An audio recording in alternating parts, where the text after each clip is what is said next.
Aujourd'hui, on s'attaque au graissage des pivots sur cette 500. Pour ça, il nous faut un peu de matériel, une pompe à graisse évidemment, avec soit un flexible, soit un embout rigide.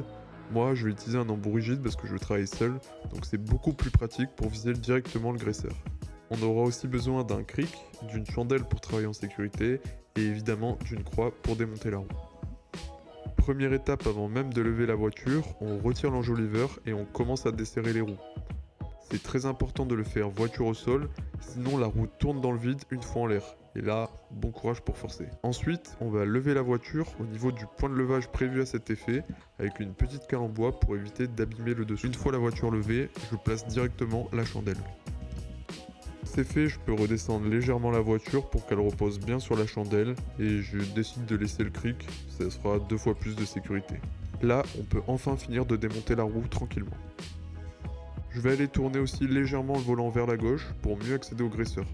C'est beaucoup plus simple après pour insérer notre pompe à graisse. Et le voilà, juste ici. Première chose à faire, toujours nettoyer autour du téton de graissage, surtout avant d'injecter la nouvelle graisse. Sinon, toute la saleté finit directement dans le pivot et c'est exactement l'inverse de ce qu'on veut. Maintenant, on prend la pompe à graisse et on vient bien l'emboîter directement sur le graisseur.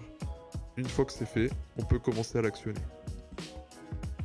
Le but, c'est vraiment de pousser l'ancienne graisse hors du système jusqu'à voir apparaître la nouvelle.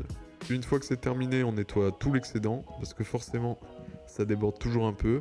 Ensuite, on remet le volant droit pour pouvoir remonter la roue correctement. Il y a un petit détrompeur à aligner, donc il faut bien prendre son temps à cette étape. Une fois la roue repositionnée, on remet les 4 boulons jusqu'au contact sans les serrer à fond, tant que la voiture est encore levée. Ensuite, on retire la chandelle, on redescend doucement le cric, et là seulement on peut faire le serrage final. Toujours en croix évidemment, on remet l'enjoliveur, le petit coup de clé final et voilà.